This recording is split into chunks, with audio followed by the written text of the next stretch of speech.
बहुत समय पहले, जब धरती पर धर्म और अधर्म की कसौटी हर रोज परखी जाती थी, हस्तिनापुर के महान सम्राट राजा परीक्षित अपने राज सिंहासन पर बैठे चिंतन कर रहे थे।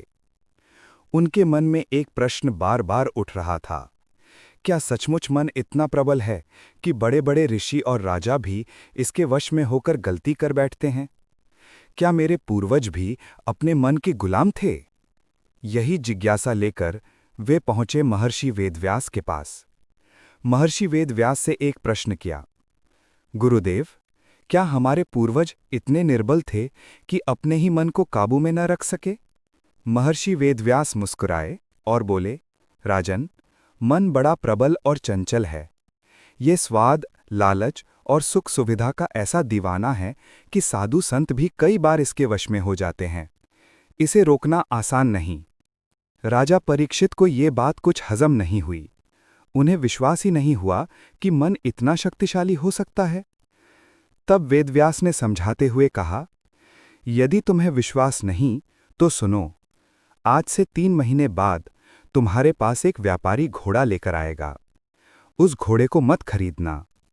यदि खरीद भी लिया तो उस पर सवारी मत करना।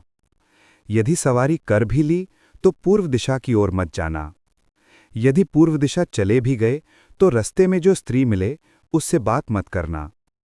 यदि बात कर भी ली तो उसे घर मत लाना। यदि घर ले आए भी तो विवाह मत करना। और यदि विवाह कर भी लिया तो उसके कहने में मत आना।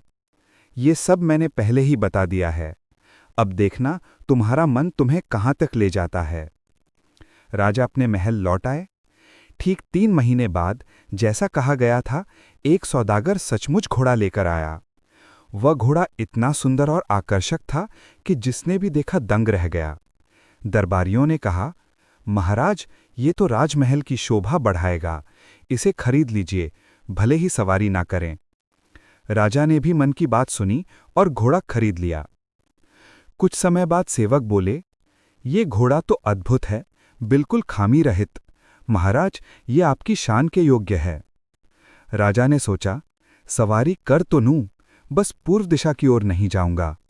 लेकिन जैसे ही घोड़े पर बैठे, घोड़ा सीधा पूर्व दिशा की ओर दौड़ पड़ा।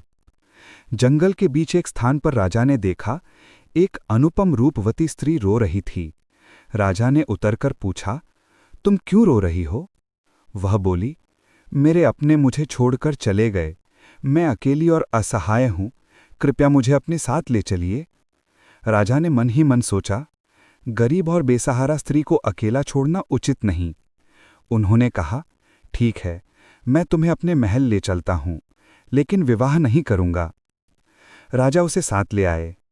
कुछ ही दिनों में लोगों ने उसकी प्रशंसा शुरू कर दी। महाराज, ये स्त्री बहुत संस्कारी और गुणी है, आपके योग्य है। धीरे धीरे राजा का भी मन उसकी सुंदरता पर मोहित हो गया और उन्होंने विवाह कर लिया।